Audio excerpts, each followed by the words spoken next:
What is going on, everybody, and welcome back to another episode of Diamond Deck Discussions Unfiltered. I'm Coach Jace, always with me, Coach Rob, and of course, it's still college baseball season. It will be through June.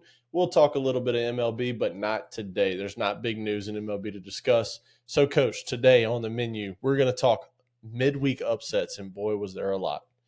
We're going to talk about something that's never happened in an MLB game before. That happened in college, a new record for the Kansas program. We're going to talk about ECU and a very inspirational story coming out of ECU this past week on Wednesday. We're going to recap LSU Xavier, and then we're going to preview LSU Missouri. LSU. Words are hard even if they are letters. That's right. We're going to preview LSU, Missouri, in SEC game 1, weekend 1. I'm pumped. You're pumped. We got a ton of confidence going in to the first weekend SEC play. Tigers are 17-1. Coach, let's crack some beers and let's dive right on into some upsets. Okay. Some midweek upsets. I do want to say we do have like one thing to talk about MLB-wise, and that is fucking Jack Caglione is lighting it up. He is tearing the cover off of a baseball right now. He's doing that. He's just everything that we thought he was going to be. They haven't let him pitch yet. I don't see them letting him pitch at all. But he is hitting the ball with force. Just dude, the sound just sounds different. It sounds like a shotgun. Like it's like he's hitting the ball like 112 off the bat. Yeah, it sounds like a shotgun when he hits it. Yeah, it's insane. What? If you want to talk something else about MLB that came out today. I mean, we might as well. You said nothing, but I said, or they came out today? Yeah, it came out today. I might have not saw it then. Ray's owner.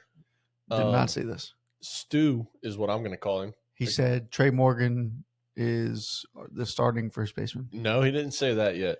But Ray's owner has he's under a lot of pressure right now to either figure it out with the new stadium versus the old stadium or sell the team. Under a ton of pressure from Rob Manfred himself. So he came out today and said that the plans to pursue a new stadium off the table now. They are going to rebuild Tropicana. Obviously, stadium got destroyed during the hurricane that came through this past year. Right. Ripped the roof off. They're going to repair. The dogs are here. I don't know close the door. I don't know what the hell they're barking at. Because it's for damn sure their mother not coming home. Yeah. But anyway, the news came in today that they are going to rebuild and fix Tropicana. They're not building a new stadium in St. Pete as was projected. I'll let them back in and I'll close the door behind them again. Yeah. Come on. Bella. Don't worry about her. She's fine. All right. She didn't come. So yeah, that's the two big things out of MLB camp. Now to college baseball and some midweek upsets. Coach, what we got for midweek upsets? Go ahead. So midweek upsets, we have here it is right here. So the first thing, this is Tuesday, right? So there are no games Monday, games Tuesday, games Wednesday, and there's one game today. I think BYU's playing, and that's it. So this is just Tuesday and Wednesday because we recovered the weekend, the last episode. Not really an upset, but Florida, number 7 Florida beats number 5 Florida State 7-1. Yep. We kind of saw it coming. Writing was on the wall. SEC is just better. Well, SEC is just better. Well, I stand by that statement, and I will always stand by that statement. We have 12 teams out of 16 that are in the top 25. Okay, I'm not disagreeing, but at the same time, Florida State's pitcher did go down in the second inning. This is true. Okay, this so is true. We have to talk about this. And it was too. very, very unfortunate. But at the same time, the score might have been 5-1 had he stayed in. Yeah, I mean, look, it's just because your pitcher gets possible. Just because your pitcher gets taken out, it's very possible. That does not mean that you cannot score more than one run. I do. Your pitcher doesn't hit. I do think this is also the way this game would have turned out: 5-1, 5-2, 6-2, something like that. So I don't disagree with that. Right, but SEC is just better. At the same time, you got to be able to overcome injuries on your pitching staff. It's going to happen. We've seen it with LSU. Florida's down 3 guys already this year. Like, it's going to happen. The time that we live in, where kids are throwing baseballs 365 days a year, and they're never taking a day off when their arms are not developed. We've talked about it 1,000 times, it feels like, on this podcast, even though this is episode only 122. Right. But, it's just one of those things where we are entering an era where we're going to see a lot more high schoolers go down with Tommy John, a lot more college kids go down with Tommy John, a lot more minor leaguers. We've already seen the uptick in major leaguers. It's just going to happen. It's going to happen. And I don't give a shit what the studies say about, we're attributing it to velocity. No. We're attributing it to kids that are not developed yet, throwing 365 days a year, getting work in Saturday and Sunday with no time off, having to warm up 3 or 4 different times every single day. That's what we're attributing it to, and nobody wants to talk about it. You want to talk about something to do with SEC, ACC? Yes. When was the last ACC to win the College World Series? ACC team to win the College World Series? ACC team. All right, so I know we talked about 2015. Okay, so that was after Duke in 13. Duke? You're thinking UCLA, but UCLA won it in 13. Duke has not won. Oh, no, Duke went. That's when everybody was talking about Duke and their downfall. They had gone to the World Series. Okay. So win it in the ACC 2015. Gosh, that can't be 9 years ago that Coastal Carolina did all that stuff to LSU. Coastal's not an ACC. What are they in? Remember we looked them up the other day. We were looking at, I think they're in Texas State's conference. They're not in the ACC. Are they? I don't know. What conference is Coastal Carolina in? Let's see. Yeah, look that up because Sun Belt. Okay, so no, not so that's what I'm saying. So they're in the Fun Belt, which would be seriously. That's what they call it over here. Sun Belt, Fun Belt. Okay. That's I believe you. That's like UL and all them. Yeah, that's true. So, okay, okay. ACC team 2015. I don't even want to guess Florida their State. Their school name is also the name of the state, obviously, and it also could be the name of a woman. I went to school with a chick that had this name. All right, let's think Central East. I'm sorry. Think Virginia. Yes. Think East Coast, Virginia. Last SEC team or ACC team to win it. After that, in 2016, you had Coastal. Okay. So, golly, it has been that long since Coastal did all that stuff to LSU. That was 2016. Man. Okay. After that, you've had 7 more World Series. 17, Florida, SEC. All right. Oregon State, Big 12. Yeah. Or something. At the time. Yeah. Right. So not ACC. And then you have Vandy. Maybe Pac-12. So whatever. Yeah. So not ACC. Yeah. So you've had Vandy, SEC. All right. COVID canceled. Okay. SEC won. SEC won that year. LSU's about to tear Actually, it up. everybody else won that year. Yeah. Everybody won that year. Yeah. 21, Mississippi State. 22, you know it. Who won after Mississippi State? Keep going. Just go down your list. Ole Miss. Then LSU. Then Tennessee. Yeah. 6-1. So none are ACC. Correct. Yeah. Correct. And this is not take away from ACC. No, fuck that. I'm tired of the argument of ACC, SEC. I understand those are the best 2 conferences in college baseball. Yeah. I understand that 100%.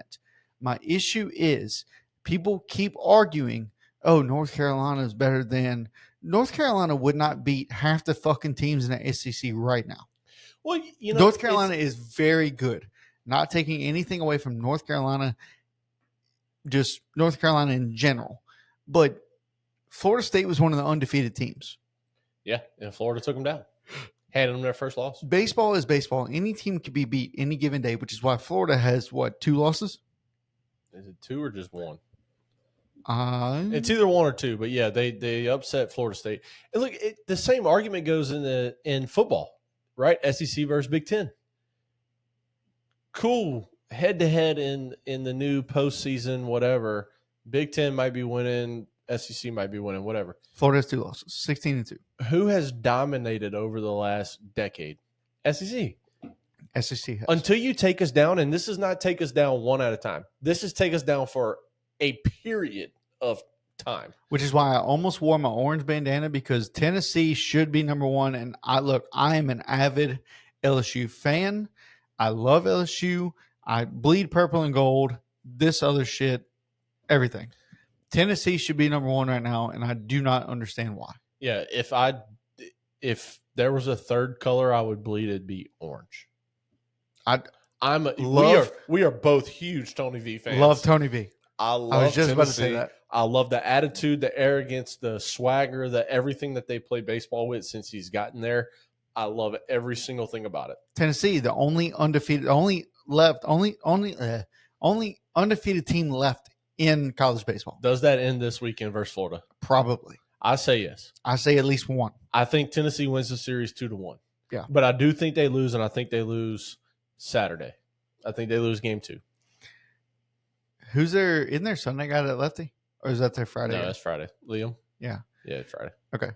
But look, they struggled. Tennessee struggled against West Georgia on Tuesday. They did. Dude, it's so... Final score was 4-2. It's so baseball shocking. Is baseball, dude. It is. If you got a team that you've never played before, you barely have any film on, and look, I understand that like growing up, you've beat a team like, oh, we never played this team before, and they're a really good team, and we beat them, right?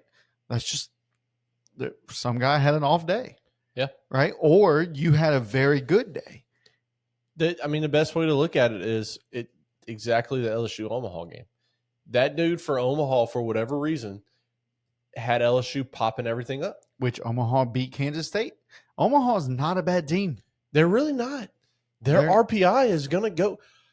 I would not be surprised if Omaha is in the postseason with a losing record because of the teams that they play. They'll be a 4 seed somewhere. Because of the teams that they play. Was it top 64? Yeah, they'll be in the top 64. They'll be in a regional somewhere. Yeah, the team is not bad. Unless they just get destroyed. When you watch them play, they're super scrappy. Yeah. Right? They're not going to throw 98 on the mound. They don't have a guy like that. They got a kid from EA, from your alma mater. Yeah. It's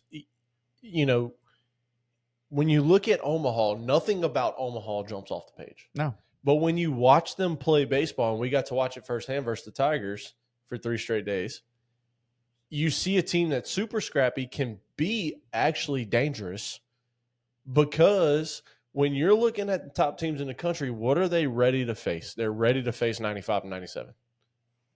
When you throw a guy up there throwing 86 and what he's topping out at is 86, and then he throws a curveball.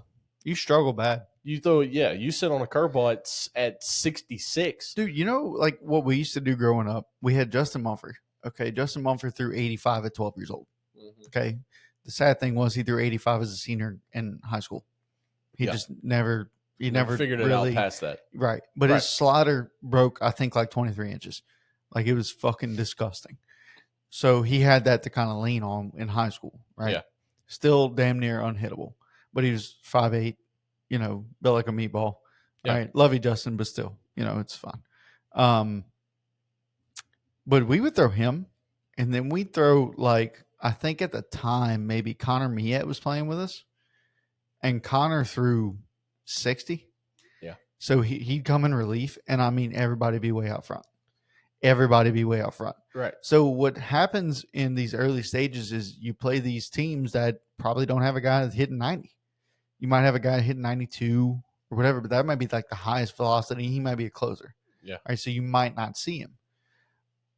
Well, you have these guys throwing 88 when you're used to Chase Shores throwing 98, right? You'll be on your front foot. But LSU especially, these other teams probably too, especially Tennessee, have done a great job of adjusting, treating everything almost like an off-speed pitch. Like, you got to just sit back, hit the ball. You got to sit back, think fast, but adjust the breaking pitch. Because even though you're out front, like, you're going to still pull it. Derek Jeter, I listened to an interview one time with Derek Jeter, and he said that he had the same exact swing every single pitch.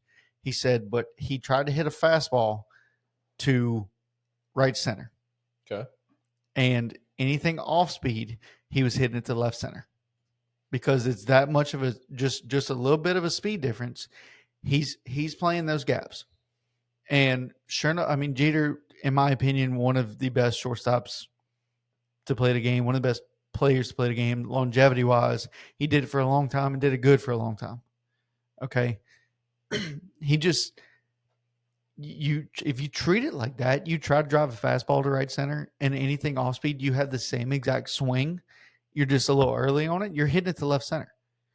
Yeah. Like you're playing those gaps. Absolutely. And if you can do that, dude, fuck. Yeah. That's the key to success right there. But moving on, Ole Miss got their asses whooped Tuesday to fucking no-name state over here.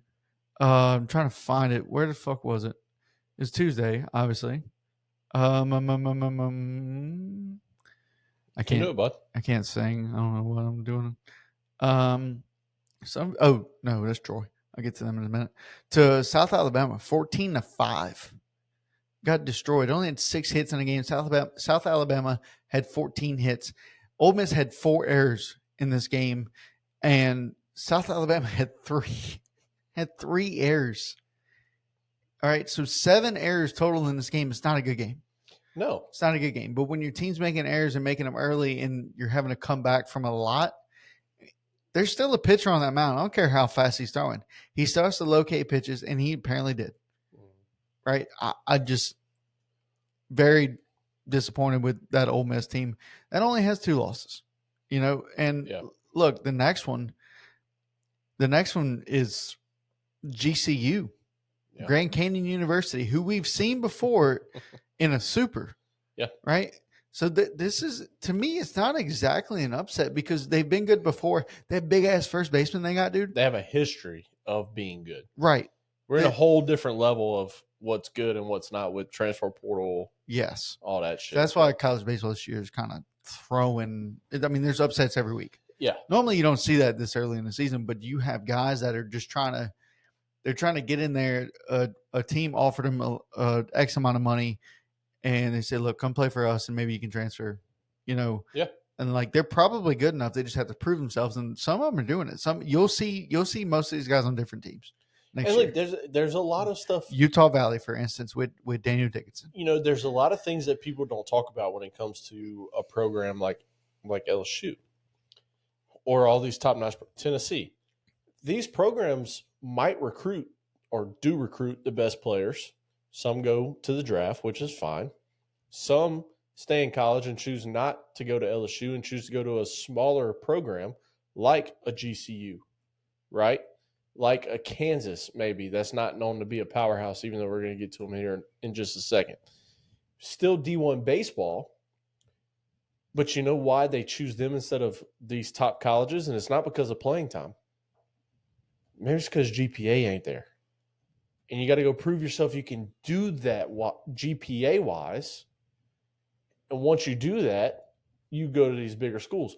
You're just a few years ago, whenever people would choose JUCO baseball, right? LSU was a big one. Multiple, which now apparently JUCO doesn't count towards your multi-time national champions. Like a lot of people I knew and played baseball with. Eunice, yeah. A lot of people I played baseball with, and not just Eunice. I mean, there's a lot of really good JUCO schools out there. Eunice has actually kind of fallen off over the last few years. Yeah, but it's rough. Back in the day, 10 years ago, coming out of high school for me was 12 years ago. But yeah, I know. It feels like yesterday. You old fuck. I knew many of people that chose JUCOs because they didn't have the grades to get into D1. And so you choose JUCO for 2 years. You prove yourself. You keep your GPA to 2.8 or better. And once you do that, boom, you move on. Now you got a whole transfer portal where if you don't have to wait 2 years to transfer anymore. Right. You can transfer right after your first year once you've proven that you can get the grades. But that's just, one of the things that gets lost of why a team like GCU might upset number 9 Oregon. Is because they have these players that are good enough to be D1 players. Now, I haven't looked at their roster not D1, but top D1 player. Do you remember their first baseman? Yeah. That big motherfucker. He's still over there, and he's still hitting nukes. So they got a team, dude. They look out for them in the postseason. When we get to regionals, look to see what regional they're playing in. Yeah. And go from there, because that is amazing. Just GCU, look out for them. Yeah. We move on to our next one. Number 21, Troy. We very highly on them, and just did a whole episode pretty much about them. Yeah. And they lose 11-1 against Jacksonville State. Sorry, I had to burp. You keep getting beer on my fucking wall. I'm using the backboard. I'm like Tim Duncan over here, backboard. You got to be like Kobe and swish that motherfucker. Yeah, well, Tim Duncan. Anyway, so Troy loses 11-1. Was it an upset? We don't really know, because look, Troy's good. Jacksonville State, I think, has one of Florida's losses. Or Jacksonville State beat somebody. Keep going. I'll look that up. Look that up. Jacksonville State beat somebody, and I cannot remember who it is, but I'm pretty sure it was a very highly rated SEC team. If I'm not mistaken, I thought it was Florida. It could. I got you. Could be wrong, though. Just a second here. Getting close. We'll get to the Wednesday. This is the last upset for Tuesday, and then we'll move on to Wednesday. But yeah, go ahead, Coach. Try to find it. An SEC team? It might have been, but it might have not been. I don't know. Who's Jacksonville State's? I don't see an SEC win. They've played Alabama twice, Ole Miss 3 times. Yeah, they don't. No SEC wins. What are their wins? Florida.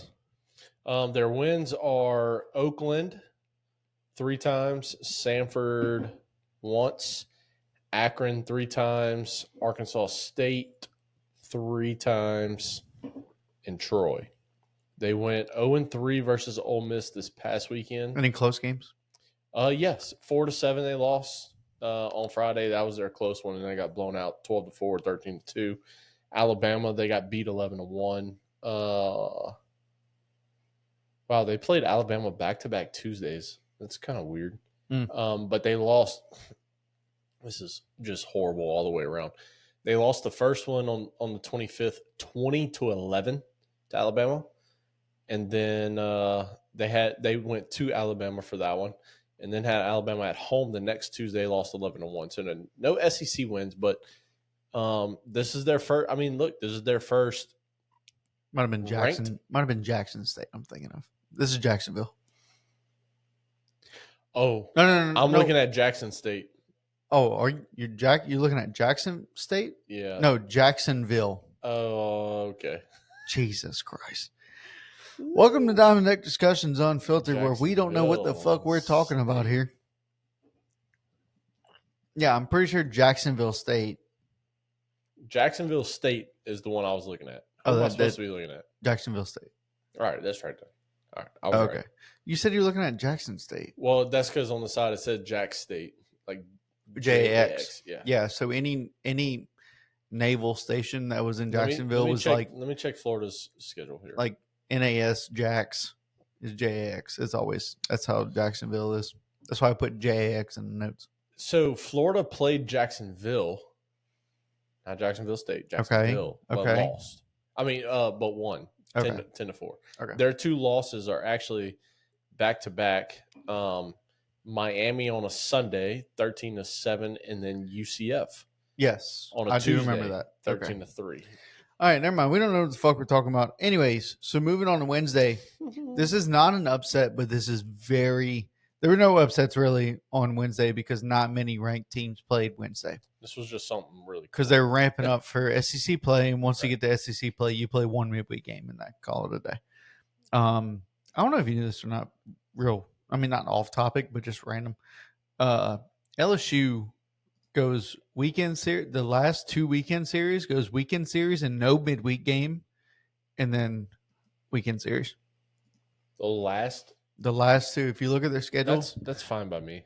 yeah, no. I'm good with it too. But Yeah. I'm saying their last midweek game is non-existent. Like is the week before the second to last series. In my opinion, I think that if you do play midweeks, once you get to tournament play, right? Like in conference play, not tournament, in conference play, there shouldn't be 9. If you're going to give the option of 7 because of 10 run, just make it 7. Like let the guys come in, kind of get their work. Well, you treat it like a scrimmage at that point. Yeah. No. I think you need Because these. you need everybody healthy. Yes, but you also it's adversity. Speaking of midweek, oh well, no, we'll get to that in a minute. It's adversity.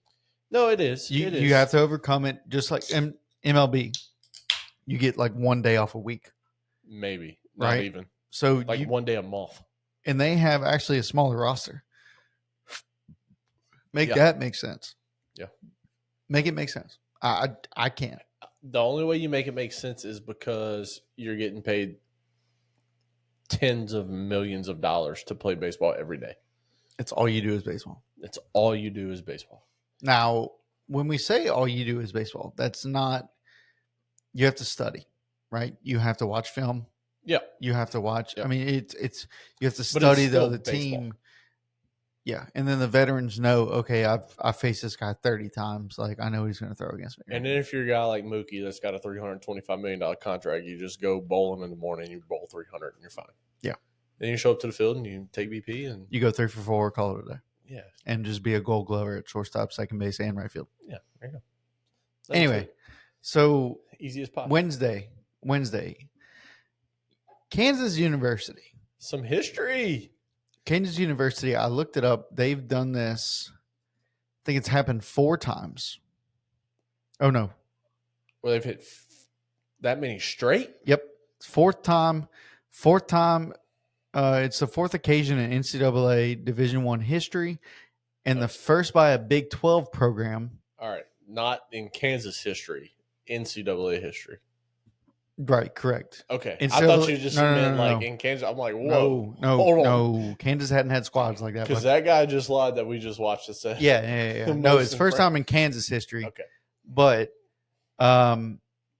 this is the first by a Big 12 program, 4th time in NCAA Division I history that team has done this, with the last being South Carolina at Georgia in 2006. So that was the most recent one. Kansas hit 5 home runs in a row. Yeah. I don't know on how many pitches, but 5 home runs in a row. But this is insane by any team. They won 29-1, first of all. And they played at the Minnesota Vikings Stadium, which we did find out that is not the same thing as the Metrodome that the Twins used to play in. It was built on the same grounds, but it was not the. I did notice one thing after watching all of our episodes. Okay. I talk with my hands a lot. That's fine. I do too. I use my hands a lot. Oh, you're mostly typing, so your hands are mostly right here. I'm hidden too behind my screen. Yeah. Because I have my hands right here in case I need to type something real quick. No, but my hands because there's a lot of times where you just hit me with something. My hands are way the fuck out here and all that. This is if I sat back like this, you would see my hands just always going to town because I'm a huge. In fact, some work study that I did today, I have 3 tabs pulled up on my laptop because I'm doing something for work. So a lot of it was about nonverbal communication. Oh, like autistic? No. It's like body language and how you use your hands and your facial expressions and stuff like that. I am a big talker with my hands. Yeah. When I do this with my hands, like I get serious about what I'm saying. And I mean it. Like I'm a big talker. When I'm just kind of rolling with the flow, I do that.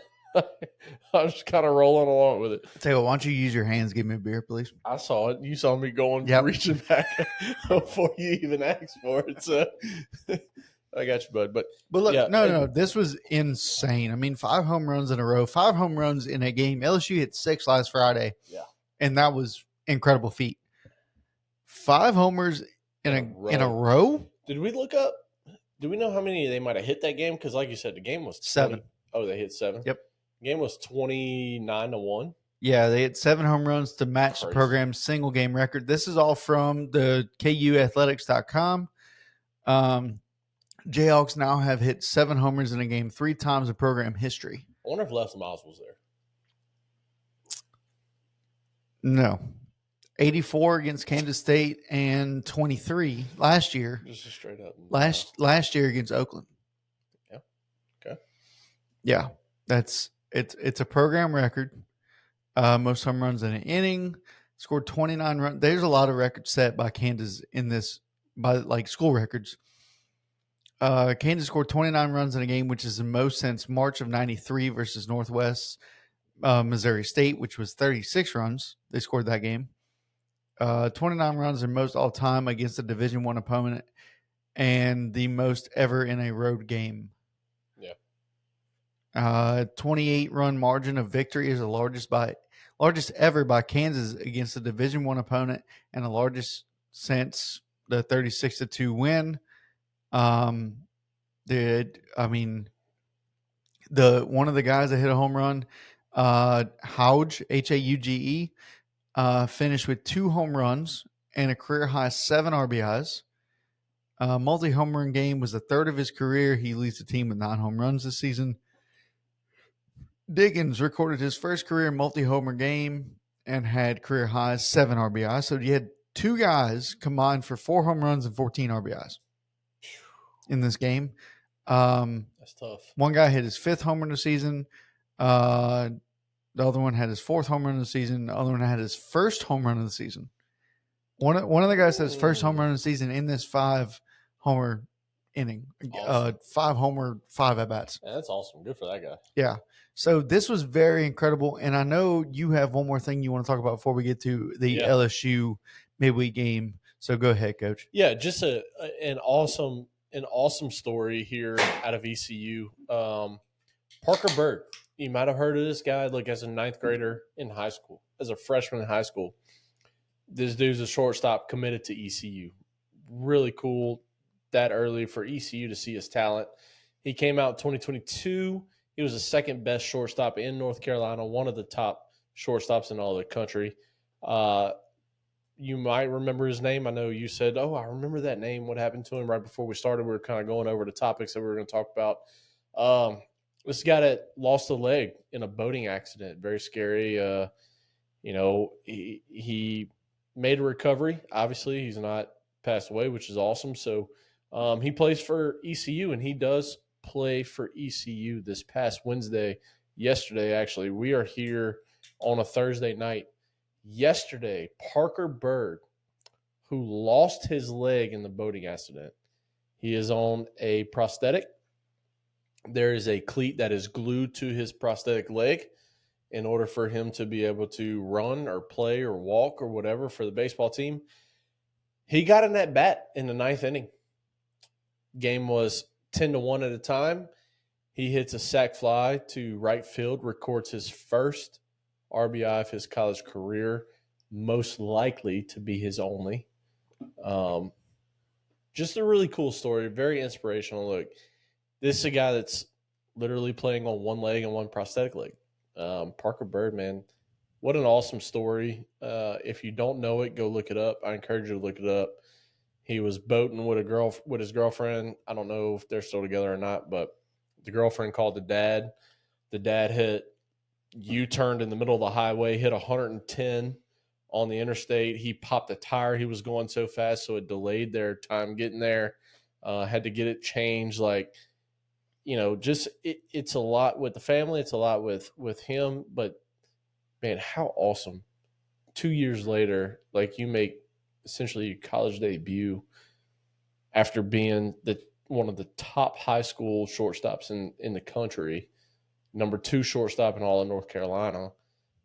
And, you get in that bat, you fly out to right field, and you're still 0 for 0 with your first career RBI. Just a very inspirational story, very awesome story here.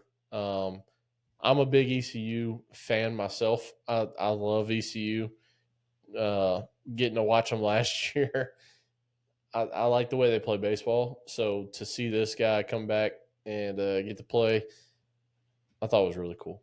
No, it was insane. I saw he thought he got in that bat last year, but like in like fall maybe. I didn't think he actually played in a game last year, but I do know he was still on the team. Yeah. Yep. No, I mean it's an incredible story. One of in fact, speaking of being on the team, one of the first people at the hospital, aside from the family, was the head coach of ECU. Damn. So, just a cool story all around. If you don't know, go look him up. Parker Bird, Byrd. That's how you spell his last name. Go look it up. Not like a call. Yeah, yeah. Go look it up. I encourage you to go look it up because it's really cool. Again, very inspirational. But yeah, good for him, man. It's awesome. So I think that's it with midweek stuff and some other things we want to talk about. We're going to go wait, real quick. Speaking of birds. I have no idea where this is going. Have you seen a video where it's like, it's this guy and he's like in the woods? It just popped in my head because I was talking to a guy about this today. I was like, just the video, the guy's in the woods and he looks up in a tree and goes, "Oh, look, a mockingbird." And then it shows the mockingbird and it's like voiced over and he goes, "Oh, look, a mockingbird." I have not seen this, no. I gotta show you when we're done, dude. It's fucking hilarious, dude. That is awesome. Oh, it's hilarious. Oh, man. It's hilarious. But look, let's get to the LSU midweek game against Xavier. Yep. The only thing I can say about this, I mean, I got a lot to say about this, but the final score was 18-4. You have a lot to say about this? For real? I mean, it's just... I don't have much to say about this. The 4 runs was unacceptable. Yeah, well, the 4 runs are, especially when 2 of them came from Case and Evans. That was the shocker to me. Yeah, 1 earned, but 2 runs from Case and Evans in the 7th. Look, you go William Schmidt to start it off, and he allows 1 hit. He had 1 strikeout, gets out the inning unscathed, right? Well, so then we proceed to put up a 7 spot. Yeah. All right, so it's 7-0 going in second. So obviously, the right thing to do is not put him back out there. That's the right thing to do. Well, did you see why?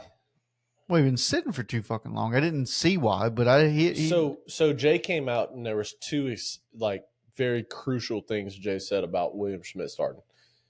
One was he didn't pitch at all on the weekend. It had been 6 days since he last pitched because he threw the midweek before, but it's been 6 days since he last pitched. So he wanted to get him some work.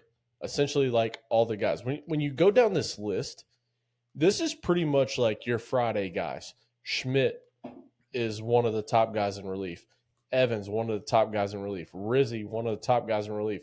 Newt, one of the top, has established himself to be one of the top guys in relief. Now, when you get to Myers, he's still got a little bit to prove. Connor Ware still got a little bit to prove. But aside from them 2, the other 4 here are your top guys in relief. So Jay comes out and he's like, and he says, we just wanted to get him some work because he didn't pitch at all this weekend. And then he said this, which I think was key. And this is a huge praise to William Schmidt, by the way. That's what's coming up next. And a huge praise to where LSU sees him over the next 2 years while he's at LSU. Aside from, this year and then the next 2.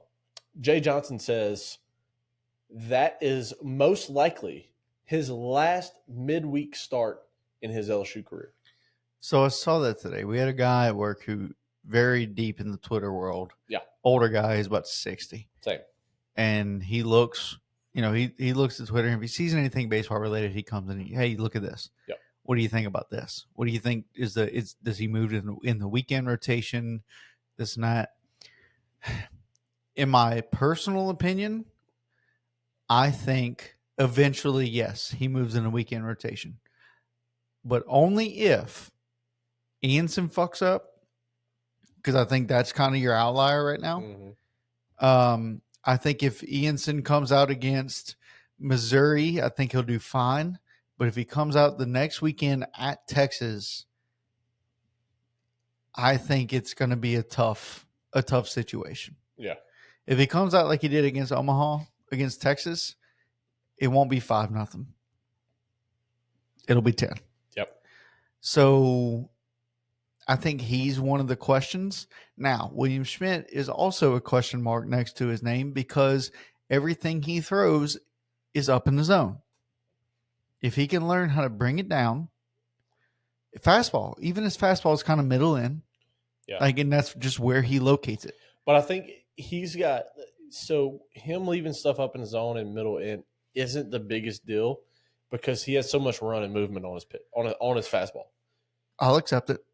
I'll accept that argument. Like when you watch his fastball go, it's up and down, it's left to right, like it's got a lot of movement on it. Okay, but against teams like Texas, it just takes one. It takes one mistake. It takes one curveball up in the zone.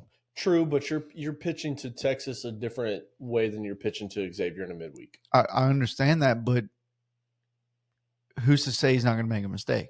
All right, he's a freshman. It's a big stage, and I understand he's proved himself in these midweek games. He proved himself coming out the pen on weekends. Like he has proved himself. I'll give him that. He's done an excellent job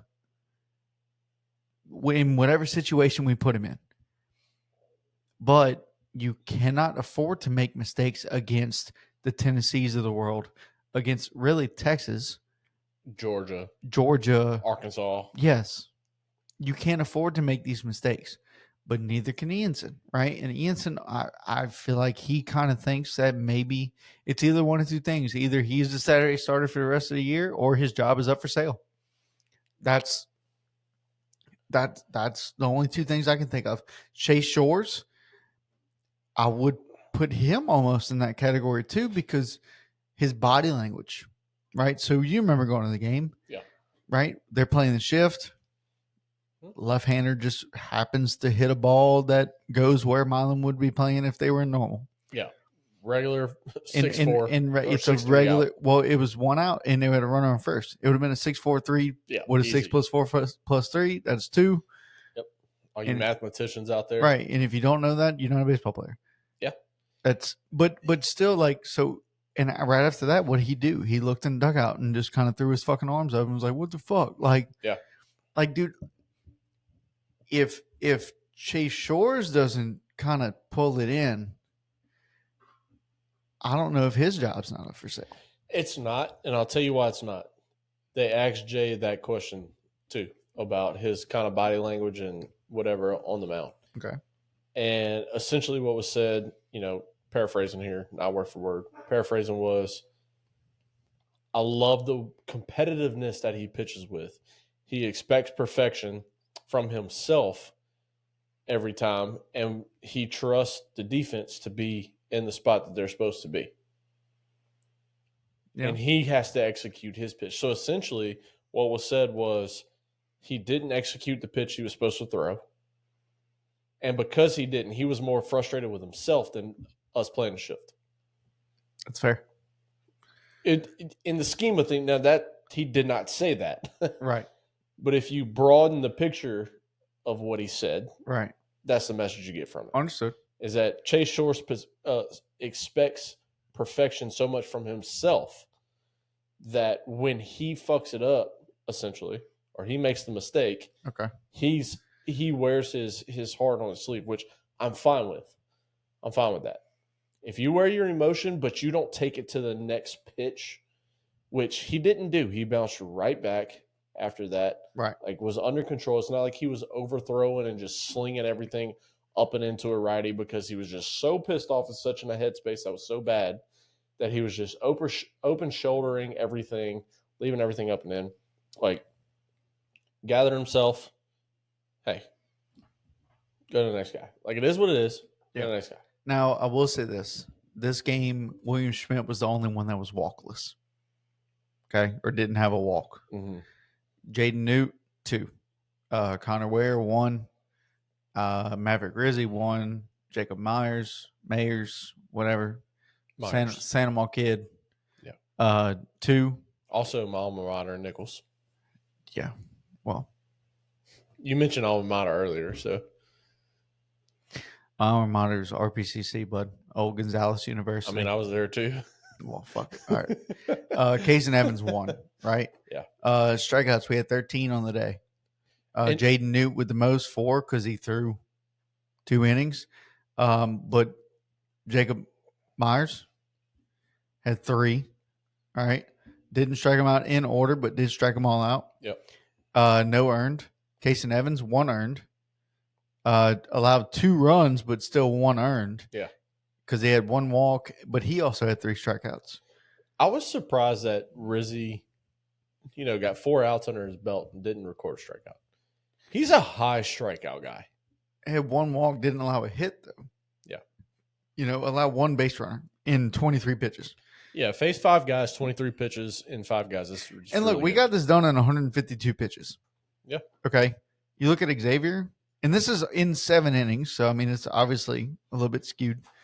But you want me to talk? Okay. Yeah, you can finish that. All right. So I don't have much more to say about this game. Yeah, that's fine. 172 pitches for Xavier. I mean, this is it was a blowout. Look, 18-4 was the final score. LSU had 18 hits. Xavier had 6. LSU had 1 error. Xavier had 1. We beat the for lack of a better words, we beat the dog shit off of this team.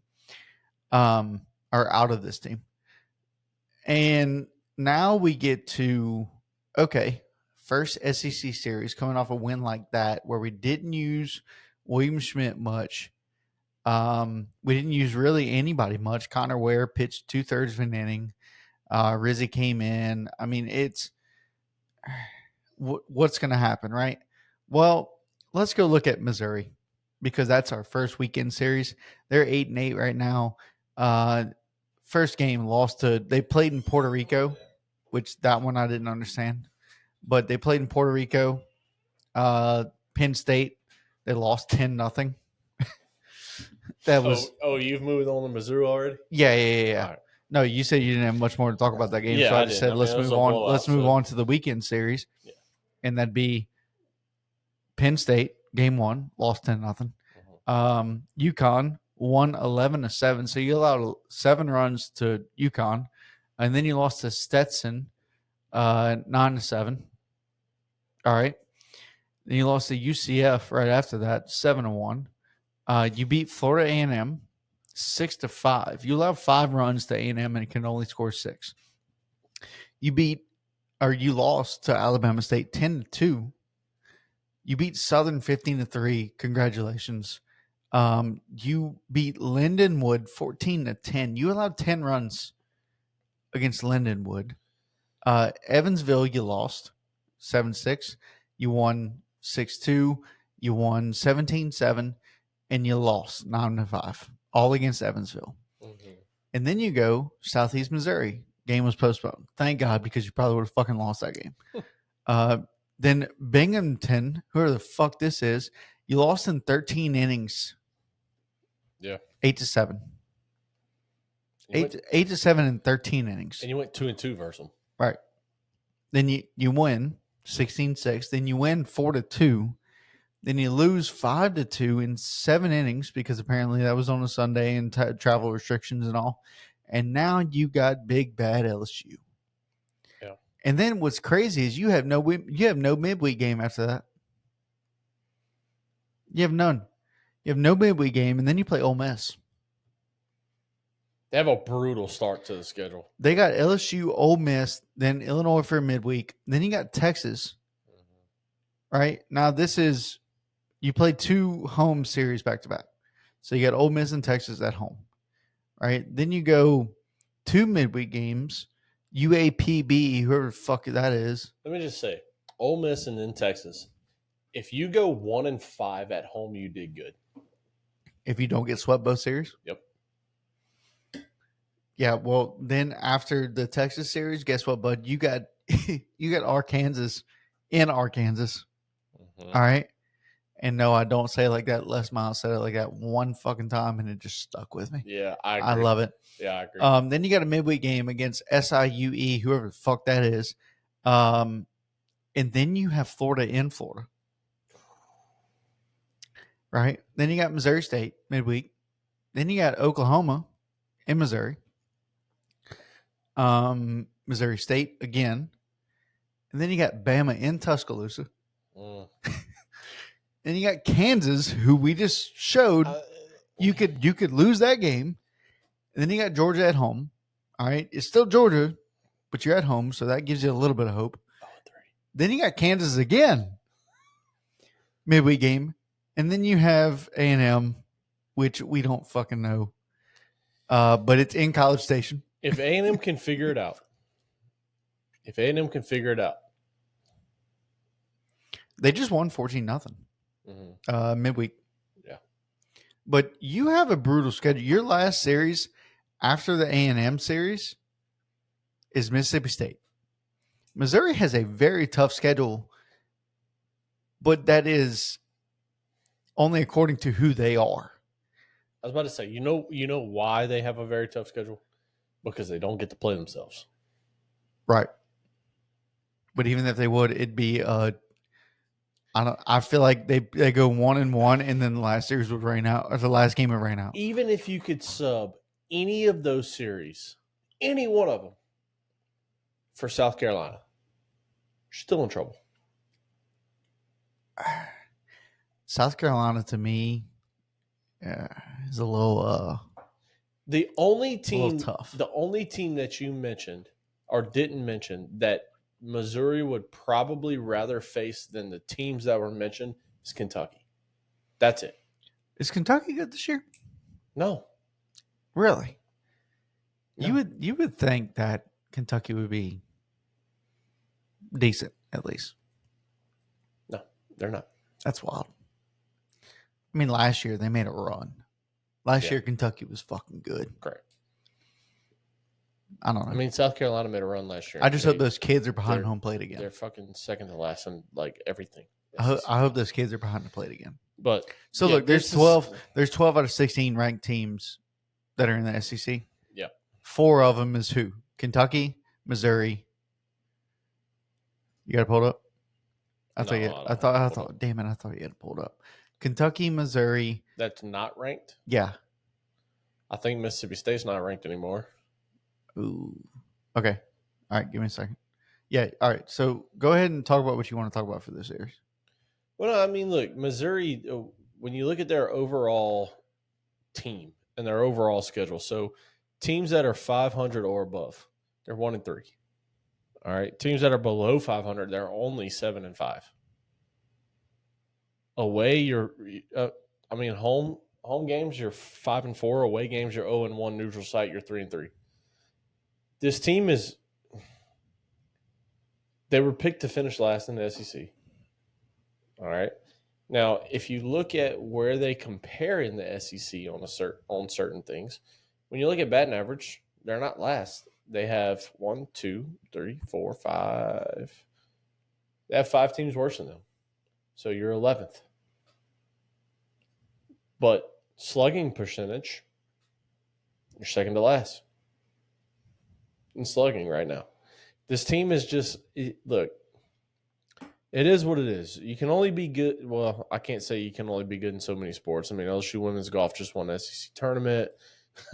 We're coming off a national championship. We're getting just about every sport, except maybe volleyball. But we're getting there. Beach volleyball. Not talking about y'all. This team in Missouri, look, they're really not a good team. Okay, you're second to last in homers on the team in the SEC. Now you're third to last in doubles. You are where you at? I said homers already. You're last in homers, second to last in homers actually. It's just not a good squad. But it's funny because when you look at their team and you wonder where you're last in this, you're last in that, but you're 11th or 10th in batting average. How is that? Well, because you actually have some guys just hitting the ball. I mean, as a team, you're hitting 301. You're holding your opponents to a very hefty 294. So it's probably why you're 8-8. Pitching staff's not that good. But, I mean, you got a guy in Caden. Oh, I'm sorry. No, I was just going to let you know I got it. Oh, go ahead. The 4 teams. Yeah, go ahead. Missouri, Mississippi State, South Carolina, Kentucky. Okay. Yeah. Those are the 4. Which I is figured shocking to me that Kentucky's not in it. I thought Auburn might have been one of the 4. Auburn's top 25. Auburn Really? is 25. Okay, that's why. Yeah, they just moved in. Okay. They just moved in Monday. All right. So they were one to move in. Yep. Okay. Yeah, I thought Auburn might have not been in there, but I didn't want to say them. I figured Kentucky because that's the team I said they wouldn't want to play. Yeah. And then I thought Mississippi State had dropped out too because they didn't have a good week. But BYU and UCF. got- I should have bet on this fucking game. look, you got this guy here going back to the batting average. You got this guy, clearly leader of your team. He hasn't even played all 16 games, so didn't get to start, kind of like a Stephen Milam for LSU here. Caden Nicoletto is how I'm going to say this. I would assume he's Italian. Hopefully. Yeah, Italiano. I'm Italian. I can do that. Hopefully we said your name right. Caden Nicoletto. You've played in 11 games. I'm sorry. You've played in 12 games. 11 of them has started out of the 16 that y'all played. I wonder if he's a Dago like my grandma. 422 batting average. All right, so dude can hit. Hang on just a second. Yeah, no, I was going to ask you, but you were in the middle of talking. But No, if you insist. I can see. I got eyes. If you insist. You're first on the team in slugging when it comes to qualified at bats. To all of you people that go look at Missouri stats, if you do, you're going to see this kid, Trey Callaway. He's 1 for 1 on the year with a double, so his slugging percentage is 2.0, 2000. We're not counting that guy. He's got 1 at bat. Calm down, everyone. All right. Qualified at bats. You lead the team in slugging percentage. So you got 2 homers, 10 RBIs. You got 3 triples, which is tied for second on the team. 3 doubles tied for second on the team. 1 triple, which is tied for first with 3 other guys on your team. So this kid's pretty good. And then you got a couple other guys, Jackson Lovich, Mateo Cerna. Yeah, no, this is the guy that I was talking about. He leads the team in home runs, RBIs, hits. Dude's a dog. Mateo? Yeah, he's their first baseman. It's got to be because he's not even on a list of stolen bases. Oh, so that makes him a first baseman. No, I'm just saying he has 65 at bats. Look, 21 hits, leads the team. I'll tell you what he is. Three home runs, leads the team. 19 RBIs, leads the team. Total bases 34, leads the team. Dude's a dog. His slugging percentage 523 does not lead the team. He's a catcher. Oh, same thing. And he wears number 88. Same thing. Yeah, catcher, first baseman. Yeah, I mean they're both built the same. Yeah. Let's be honest. Jared Jones is a catcher. Yeah, Ethan Fry, catcher. Which is nuts to me. Jared Jones is 6'4". Yeah. Or 6'5", and Ethan Fry is 6'6". Yeah. Catchers. We got a big roster. We got a huge roster, like catchers. Height-wise. But then you have Milam. That's the outlier. Yeah. Right, which is why like our team average in height is like 6 foot. Maverick Rizzi's like what, 6'8"? 6'9". Chase Shores 6'6", 6'7". I thought he was taller than that. 6'8". I really thought Chase Shores. Yeah, team's big. But yeah. I mean, look, Missouri got some guys here. Okay, Caden Nicoletto, Jackson Lovich, Mateo Cerna, Caden Peer. Man, y'all got some weird ass fucking names on y'all team. Chase Shores 6'8". Peyton Baser, maybe. Shit, I don't. Brock Daniels. That's about the name I got right there. That's Brock Daniels. I got you, bud. Congrats, Brock Daniels. You have the easiest name to fucking say on their roster. But I mean, look, you got some guys here. They got this kid Trey Lawrence. I'd love to know. Maybe he's a. What? Diesel's just. I don't know. My camera almost tipped over right there. Bella just laid out. Oh, Bella. Yeah, my camera almost tipped over. Yeah. But am I still clear on your screen? Absolutely. Or did it turn over? Buddy, just go. I'm just making sure, No, you're fine. I mean, I look. This cat, Trey Lawrence. Let's see what he is here. He's an everyday guy. I don't know. I'm not looking at it. I'm looking at it. It's pretty good. All right, cool. Trey Lawrence. He is a junior, 6'4" infielder. This is probably of your starters what seems to be one of the not so good starters is the way I'll put it, especially for being a junior. You're off to a 9 for 33, hitting 231 right now in the 11 games that you've played. So, once you get past their top 5, they really kind of fall off the table a little bit. Now, they got some guys who've played 8 games, 7 games, 10 games, 9 games, 3 games. That's all hitting over 300. But again, not everyday guys. This team has 16 games under their belt. When you're talking 8, 7, 9, 3 games, that's not everyday players. So who are the ones rounding out the last 4 in this group, the last 3 in this group of 6? Obviously varies. So Missouri's still trying to figure it out, and then when you go to the pitching staff, we're going to see Caden Drew. You're going to see another Caden. Wow. We have a Caden, Kadden, and then we have a Caden, Kaden. The first one is Cotton. I'm just kidding. I don't fucking know. That's a bold strategy, Cotton.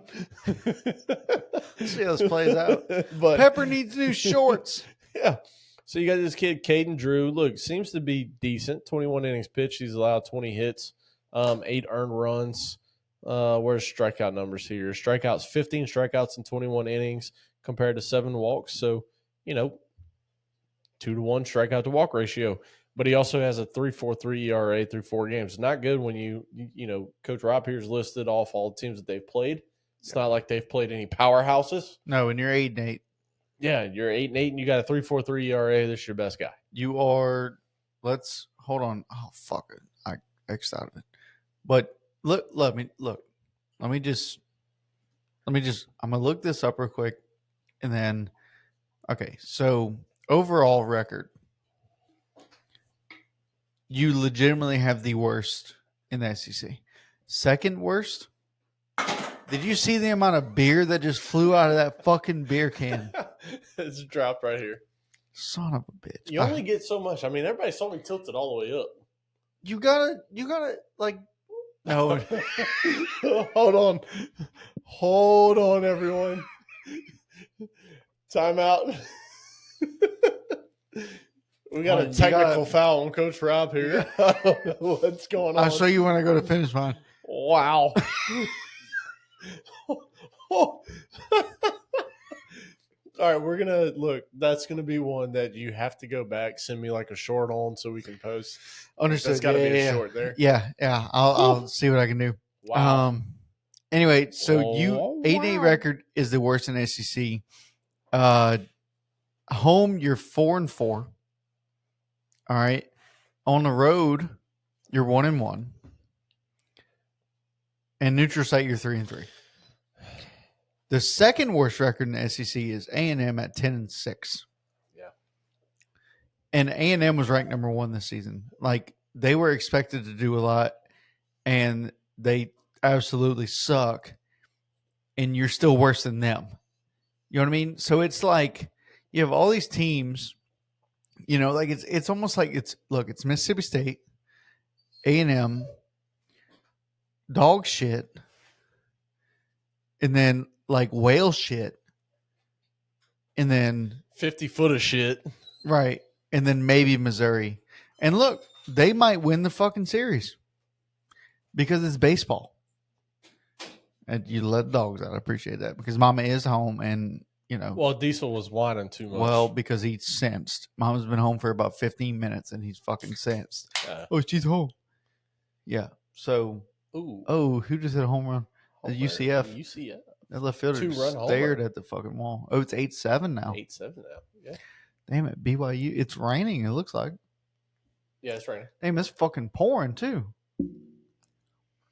UCF might be a powerhouse this year. I wouldn't do that. Pretty cool sound. Yeah, it's pretty cool. Why don't you do that motion too? But look, no, it's like you have a chance right now to make a statement. And I hope you don't. But it's very possible. Look, their highest ERA on their team. I'm sorry, the lowest ERA on their team is Caden Drew at a 3.43. Yeah. All right. You want to know the highest from our Sunday starters? Now this is Sunday, or this is weekend starters. Yeah, go ahead. Right. is a 3.15, and that's Chase Shores. Yeah. Their team ERA is a 6.2. Yeah. Which is the last in the What SEC. what is ours? 306. Yeah, 306. Okay. So far, LSU, the opponents that we face, the opponent's team ERA is a 10.96. Yeah. Because we just destroyed the fucking cover off the ball. So far, if you look at it, opponent's ERA for Missouri is a 6.93. All right. I need to push my glasses up a little bit. Yeah, there we go. Yeah, 6.93. Yeah. Okay. This is not good. No, it's not. You wanted to listen to me. Missouri wanted to get in the SEC. All right. They got in. What have they done since? Fucking nada. All right. Nothing. One of the best teams they had Scherzer on the fucking team. Yeah. You know what I'm super intrigued by this weekend? Obviously, LSU has the same stats that we can look up, but obviously they have much more in-depth, detailed data than what we look up. Yeah, they watch film, they watch all kinds of shit. So LSU has been very aggressive on the base pass this year. I mean, for God's sakes, Jared Jones leads the team in stolen bases right now. That's incredible to me. Okay. Jared Jones leads LSU in stolen bases right now. Not attempts, in actual stolen bases. Missouri, stolen base, caught stealing. They rank last in the SEC currently. In caught stealing? Which means they got caught stealing the most. No. The least. Their percentage. When they rank, percentage. Caught stealing percentage. Oh. Teams against them have stolen 9 bags and only been thrown out 4 times. Interesting. So the stolen base percentage for other teams is 692. If I'm LSU, I'm testing that right off the bat.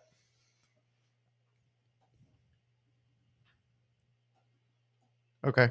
Yeah, I was about to say, maybe so. Yeah, I mean, but how are you testing that? I'm running. Oh, I thought you were saying on offense. LSU on offense, yes. I'm trying to steal bases. Missouri defensively. No. That's what stat I thought you were saying was Missouri offensively. No. Missouri defensively is allowing 6.8 out of 10 base runners to steal second base. Okay. Got it. Okay. So that's what I was trying to figure out. All right. Glad I clarified that for you. Yeah. No. You said the way you said it, because we were talking about Missouri, and then you said their percentage, their stealing versus getting caught percentage. That's what I thought they were base running. No, their stolen base percentage versus catching stolen base runners. Okay, so defensively. Yes. Got it. Okay. So let me ask you this. Now that we went over the weekend. Yeah. All right. Starting lineup for first SEC series. Obviously, Curiel leading off. That's not going to change. No. Dickinson, 2-hole? No, Jones is 2. Jones is 2. Yep. All right, so Tommy White was 2.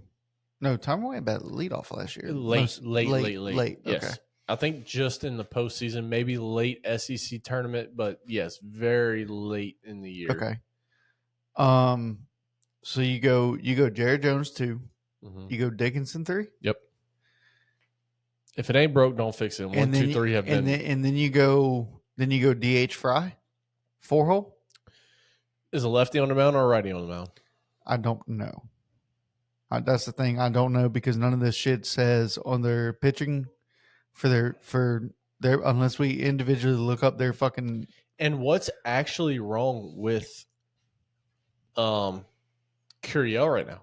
Because let's not forget, all 2 out of 3 games he was DH. He didn't play the field. I just think they were trying to get other guys. Or do you put Pearson 4-hole? So that's what I'm saying. Is it a lefty or righty on the mound? If it's a righty, Pearson's in the 4-hole. If it's a lefty, Fry's in the 4-hole. Sorry.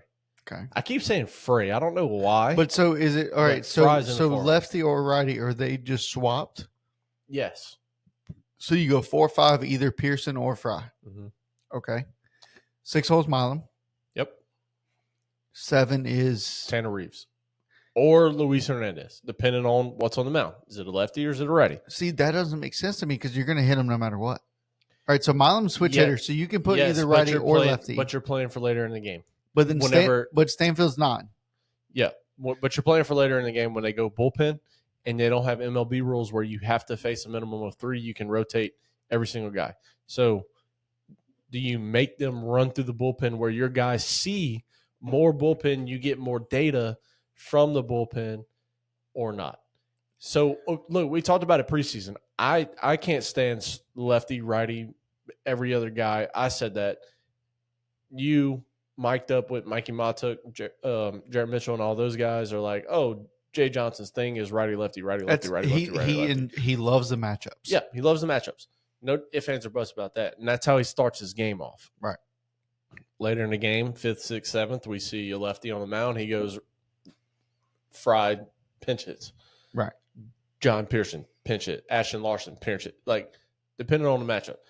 To start the game, though, if it's a righty on the mound, you're going to see we're going to see Curiel lead off, Jones 2, Dickinson 3. You don't change that no matter what. Right. I think that's your 3 best hitters. There ain't no ifs, ands, or buts about that. You got lefty, righty, righty. And then after that, righty on the mound, you see Pearson, Josh Pearson. Right. That is. Although John could make an appearance this weekend. John Mashes. Okay. Dude, he hits the ball so fucking hard. If I do think Milam stays, let's see where we at right now. 1, 2, 3, 4, 5 hole. Yeah. Probably looking Milam just because he's a switch hitter. Right. Maybe somebody else in front of him, maybe not. Who really knows right now? Well, no. 5 holes either going to be Pearson or Fry. So 6 hole be Milam. 1, 2, 3 is who? 1, 2, 3 is Curiel, Jones, Dickinson. 4, right, is either Pearson, Fry, and then Pearson, 5, Fry. Yes. Now 6, Milam. Right. Okay, I got you now. Right. 7, Tanner Reeves at third base. Now you just said righties on the mound. Okay. 8, Luis Hernandez. Okay.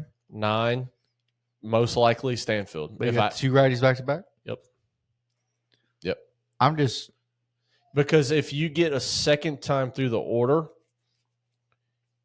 you want that 6, 7 being switch hitter Reeves, right? And Milam and Reeves, switch hitter, then Tanner Reeves. Okay. 2 lefty matchups to where that righty either stays on the mound or the righty doesn't stay on the mound and you go to a left-hander at Milam and he gets righty-lefty and then righty-righty. Fair. So either way, the matchup plays into LSU's favor at that point. But I think some version of that lineup is what you see. Curiel, Jones, Dickinson. Here's my 9. I don't really give a shit what order. Curiel, Jones, Dickinson, Josh Pearson, Ethan Fry, Milam, Tanner Reeves at third, Luis Hernandez, and Stanfield. I don't care how you hit them. Well, I do care because I think 1, 2, 3 is set no matter what. 4 through 9, how you hit them, I don't. Whatever. Does a Ramba Day see the field this weekend? Oh yeah, absolutely. And it's Aaron BD, but yes. No, I know it's Aaron. Oh, BD. okay. Trust me. You've said Ramba Day the last few episodes, so I just want to. No, because I'm pissed off at him. Yeah. Well, our catchers can't catch. Don't say all. I think Luis Hernandez is your number 1, and he misses a few balls that he probably should catch. But if we're going off of the last time LSU's had a decent fucking catcher, like, I mean, defensively it's Milazzo. Yeah, defensively is Milazzo, and then before that is probably Papirski. Look, if we're being honest here. Milazzo last year wasn't that good. He wasn't the best. If we're being honest, he wasn't the best. His first few years, phenomenal. Last year, Travinsky improved a lot. Yeah, but he was just one. You keep the bat in his hand. Do I let him in? Right. I mean, One last time or yeah, not? fuck it. Whatever. We're 115 in. I don't care at this point. Yeah, he just enjoys being with the boys because he's one of the boys. It's always Diesel. It is. Bella doesn't give a fuck. Yeah, She's fine. Bella's probably on the couch right now. No, if Mama's home, she's laying at her feet. Mm. Yeah, but still, like decent. The last decent catcher LSU had, besides Milazzo last year. All around. Not last year. His junior year. All around decent catcher was probably Papirski. Yeah, I mean, honestly. If you go before that, you go Micah Gibbs. Yeah. And that was 09. Yeah. Like, we haven't had a decent catcher in years. All around catcher, yeah. I don't know. I don't understand why we don't look for defensive catchers. We look for bats, which, I mean, I get it because offense scores runs, but you still need to catch the fucking ball behind home plate.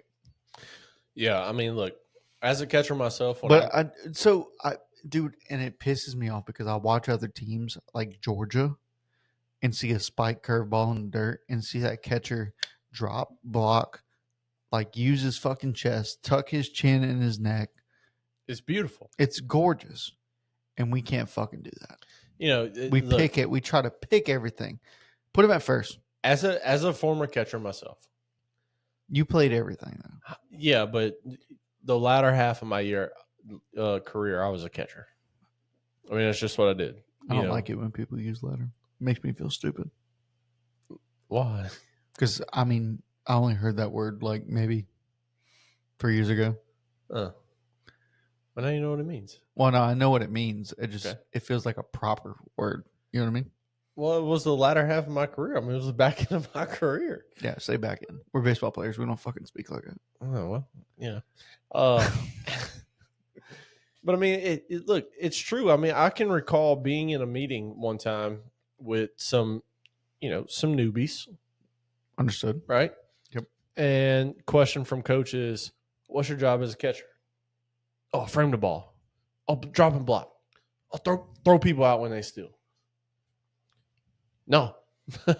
Actually, your job is the first 5 letters of your 7-letter title. Catch.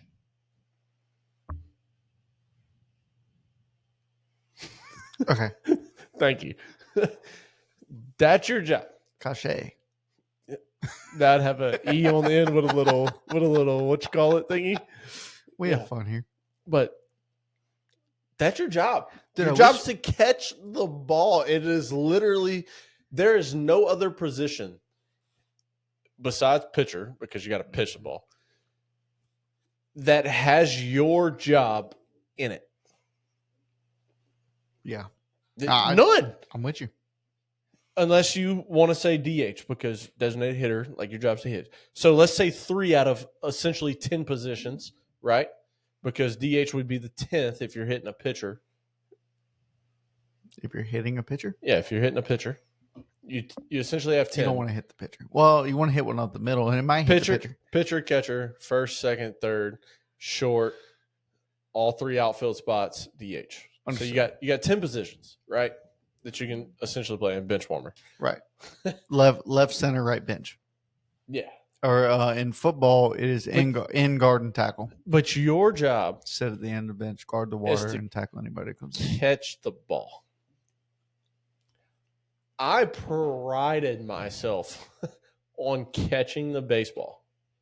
The second thing I did as a catcher was make sure nothing touched the backstop. Everything's going to be in front of me, and everything's going to be caught. Plain and simple. Now, I grew up a shortstop. As we all did. Yeah, I could. Well, not all of us. I could pick a ball. Most. But, you know what I'm saying? Like, it's just one of those things where you have to do your job, and your job is in your title to catch. And the fact that these guys are playing college baseball for one of the premier, you just sent out a video last week talking about you're the brand, and I'm not disagreeing with you.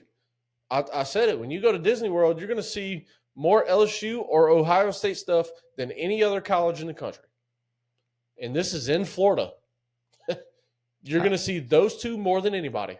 Alabama? Nope. Trust me. I have been to Disney World probably 15 times. Really? Yes. I've been 3. Twice. Ex-girlfriend's family lives in Cocoa Beach, which is an hour from Orlando. Oh, I got a buddy I that have lives been there. to Disney World 15, 18 times. You don't see more passionate fans than LSU or Ohio State. Go any day. OH. No, just the O on the hat. OH. OH what? Oh my God, you're not an Ohio State fan. No, I fucking hate Ohio State. I do too, but OH, if somebody says OH, you're supposed to say IO. Oh, okay. Yeah. All right. Yeah. OH, OE. No, fuck that. Fuck them bitches. But ho. That's what it is. You just named you just came out with a video last week narrated by Shaq, one of the most known LSU athletes. Where's this video? I didn't see it. And it's titled The Brand. Okay. You have a show going called The Powerhouse. You have a new thing as of last week. Which I wish we could fucking watch that, dude. I'd love to watch that. Catch the fucking baseball. Hey, you don't have to yell. I do. Because it's not that hard. Oh, he's throwing 98. I don't give a shit. I was 12 catching fucking Dane Amadei when he was throwing 92 at 18 years old. Catch the fucking ball. It's not hard. I don't like it when dad yells. But, I mean, seriously, like, I can't stand these catchers, dude, for any team. This is not just LSU. This is everybody out there. And it's probably because I was a catcher. I cannot stand when a ball hits your glove and it bounces out or you just miss it, or a ball's in the dirt and you can't get to it because you're on one fucking knee. Like, I hate it. I hate it so much. But yeah, anyway. Yeah, no. That's my story and I'm sticking to it. I don't even know what we were talking about. I don't. I think Aaron Beatty not catching the ball. Yes. Oh. Well, just our catcher problem in general. That's what we were talking about. It's just, can I get a beer? I didn't realize you were out. Sorry, I was on such a. No, I know. That's why I didn't say anything. I was on such a rampage right there. Yeah. Look, I wish LSU would recruit defensive catchers. All right, but we apparently don't. Put Jared Jones back there and put Luis Hernandez at first. Or Ethan Fry. No, so Luis Hernandez. Ethan Fry behind the plate. Jared Jones at third. Luis Hernandez at first. Cool. Now you're fucking it all up. Because where's Tanner Reeves going to play? Well, that's the other problem. Tanner Reeves is on fire. He is.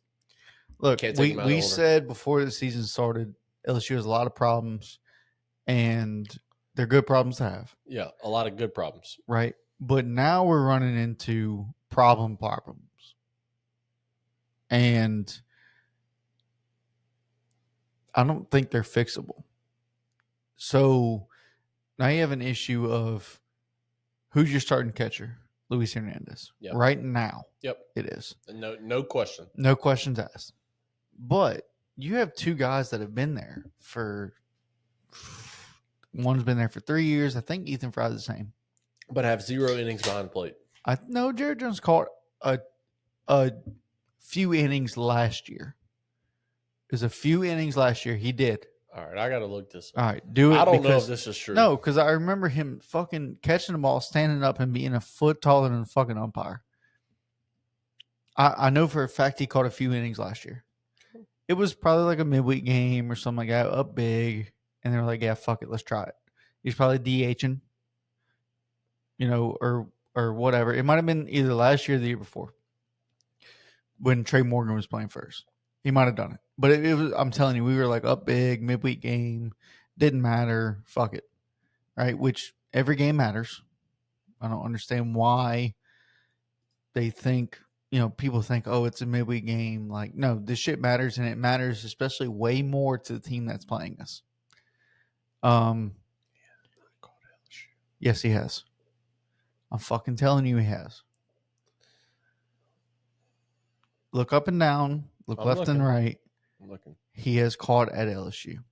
Okay. I believe you. I mean, you're set on this. I am 100% set on this. Jared Jones has caught at LSU. I don't know how to look that up. Besides maybe going to the roster and hitting Jared Jones. All right. Baseball Reference has him 2 games at catcher in 2023. 2 years ago. Yes, when Trey Morgan was playing first. 2 years ago. 2 games. It doesn't say nothing, though. I don't have his putouts, errors, attempts, fielding percentage. Because he doesn't make errors. What? Okay. I'm just saying. Stats. 2 games. Fielding. No? Okay. He's got 2. All right, so he has 2 games 2 years ago. 2 games 2 years ago. Yes. So how many innings? It doesn't say. It doesn't say how many innings. Yeah, but he made an appearance. I don't think they do that like pitching. He might not started, or he might have started 1. But it was, again, it's probably midweek games. You'd have to really dig to find innings and all that shit. You're gonna have to really dig. but I'm saying, like, he can play back there. You didn't recruit him as a catcher for him to not fucking play catcher. And he's played 2 games. He's been there 3 years. And been pretty damn good in all 3 years. Has he not? No, yeah, absolutely. His freshman year, he lit it up. The improvement that he's had has been like phenomenal. even with that 2023 roster that we had with Cruz, Tommy White, like Trey Morgan, he played a little bit of first that year because it was Trey Morgan's last year, and they tried to experiment with Trey Morgan in left field. Who started? That, and they had him at DH to start the year too. Right. Mm-hmm. Like, dude was a dog as a freshman. Yeah, he ended up seeing the bench for the second half of his freshman year. Yeah, he went in a little slump. Mm-hmm. He did. But I mean, you're talking about a guy that was known for striking out against curveball. In the last 2 years, if you look at his strikeout rate, he talked to Joe Boo. He talked to Joe Boo from Major League. Dude, his strikeout rate has plummeted. I think he's got 8 strikeouts this year, maybe. He has a lot more walks. Games. I think he has more walks than strikeouts. He does. It's very impressive where he sits when it comes to individual stats for him and where he was versus where he's at now. Okay, so he has 9 strikeouts this year and has 15 walks. Yeah. And 2 hit by pitches. And we're used to seeing that being like 20 strikeouts to 4 walks. Right. Kind of deal. Yeah. So his batting average is 448. His on-base percentage is 547. Yeah. Slugging is 881. It's his career highs look, his career average is 324. He hit 304 his freshman year. I mean, look, this dude in is 55 games. Damn, he played a lot more than I thought. 55 games, 161 at-bats his freshman year. Yeah, mostly DH. Right. Mostly DH. Yeah. Look, I mean, you're talking about a guy that's 6th in the SEC in batting average right now, 444. Yeah. He struck out 76 times last year and had 59 walks. That's what I'm saying. We're used to seeing those numbers. Yeah, right. And this year, he's more patient. Yep. He's waiting on his pitch. It's kind of like the new ambush hitting on MLB 25 to show, where you can pick a side and look if it's an 0-0 count. You pick you pick inside, and if he's throwing outside, just take. It'll be a 0-1 count or a 1-0 count. It's not a big deal. Take. Speaking of which, MLB The Show 25 will be out. This is not a paid promotion. At midnight tonight, by the time you are seeing this, MLB The Show 25 will be out, and we will be playing.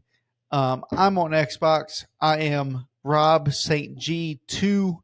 Jace, you are J_Fairchild, or is it J Fairchild _3? I have no idea. I think it's J Fairchild _3. He's on PlayStation. We'd love to play against y'all. We will put our. Oh no, Coach Jace doesn't want to lose to anybody. I would love to play anybody. I am accepting all invitations to play. Even this early on, I understand people need to do team affinity, need to grind out those programs and everything. But I would love to play anybody and everybody that wants to come my way. I'll probably lose. I probably will. But there's that opportunity that I will win. This is why I gamble. Hell yeah. So I'm gambling right now on my MLB The Show Is this your closing? Are you career. going out right now? Yes, absolutely. All right, let's go. Yeah, Have no, at it. No, we're done. Have at it, bud. Go ahead. Look, I am offering anybody an opportunity. Anybody that beats me, I will not give you money. I will not give you anything. I will shout you out on the next podcast as long as you share that podcast. All right, as long as you share the episode on Twitter, on Facebook, on Instagram, whatever. If you beat me, you have to share. If you play me and just in general, you have to share it. Okay? What? No, they need to share the previous one. Because if they agree to share the one that we do, that means they play you and either beat you or lose to you, and then we post that one, and they don't have to do Okay, how about this? From now on, so if you play me in MLB The Show, if you send me a friend request on Xbox, or if you challenge me to a game, if you're on PlayStation, because they do cross-platform, or even fucking Nintendo Switch, whatever you play on, if you challenge me to a game, no matter what, win or lose, you have to share every podcast from here on out to everybody you know. I don't care where you're from. I don't care what you think about. Okay. If you are into baseball as much as we are, you have to share us every single episode from here on out. And if you don't, I'm counting it as a win. And you got to share the previous one first to prove to us that you're going to actually look this up and you're going to like, subscribe, follow, whatever. We have to share this episode. I know, but that's what I'm saying. They need to share the one before because you're going to play them. We're going to come in the next day. You're going to talk about how you won or you lost. They might not ever see it. Well, no, I'm saying this episode will be out tomorrow. Oh, you want this specific episode? No. I'm saying like just to know that you're listening right now. Oh, okay. All right. Gotcha. Just to know you're listening to this. Share this one. And when you share this one, tag me in it, tag him in it, Coach Jace. All right. And then also you can friend us on Facebook. We're probably going to respond. We're on everything. Facebook. Yeah, we're on Instagram, Facebook, Twitter, Instagram, everything. All right. Gmail, YouTube. Yeah. Email us. I tell you what, this is what you do. Share this episode and then email us at diamonddeckpod@gmail.com. Either your gamer tag or your PlayStation Network name, and we will challenge you to an MLB The Show game. I will probably. If you have two people, we'll do co-op. And me and Coach Jace will do co-op, and we'll go. Oh, shut up, Diesel. And if you share us on X, I'm in charge of the X page. Coach Rob doesn't have good old Twitter, so if you have us on X, slide in the DMs. Letter D, deck discussion. 3 Ds there. D deck discussion. Add us, follow us. Slide in the DMs. I'll let Coach Rob know. We text literally every single day, all day long. So yeah, and we will challenge you at your convenience. At your convenience. If we're off of work and all that, we have regular fucking jobs. But at your convenience, we will challenge you to a Diamond Dynasty game. And we will probably we'll do co-op if it's 2 of y'all. If not, you just pick one of us. Because Jace will probably lose. All right. Me, on the other hand, you have a challenge. And this is my challenge to everybody out there. So go ahead, send us your gamer tag, send us your PlayStation Network name, and I promise you we will respond and we will beat the fuck out of you. This has been Diamond Deck Discussions, unfiltered. Hold on. We got breaking news right now. Rice just fired their head coach. The fuck? Rice University just fired their head coach. Director of Athletics Tommy McClellan announces just a while ago they're making a change in leadership on the baseball program, parting ways with head coach Jose Cruz Jr. He says, "We do not take lightly the dismissal of a legendary Owl coach such as Coach Cruz. However, I came to the decision that it was in the best interest of our student athletes and our baseball program to make a coaching change while there is so much of the season remaining." Holy shit. What the fuck? He's in his 4th season, 22nd head coach of the Rice Owls. There has to be – you don't make this change 6 weeks into the season. There has to be something going on. Something happened. We're not going to speculate here, but something happened. Rice Owls just – holy shit. Something has to be going on. They are searching for a new head coach. Hey, you know who to talk to. Oh, You my. You know who to talk to. Your boy. I mean, look, they're off to a 2-14 start, but still a mid-season, 6 weeks in. Dude, let's apply. In. Seriously, let's apply. Holy shit. Dude, let's apply. I'm telling you, let's do it. Send me your resume. Let's do it. Oh, man. Let's go. I'm in. Let's go. Let's do it. Fuck it. I'm being serious, dude. I'm dead serious. Let's go. Fuck it. Fuck it. Let's go. Let's talk about it. The worst they can say is no. Absolutely. We already don't have the job. The worst they can say is no. Right. Anyway, look. Go ahead. This has been Diamond Discussions Unfiltered. We appreciate everybody tuning in. Thank y'all so much. Follow us on all the socials.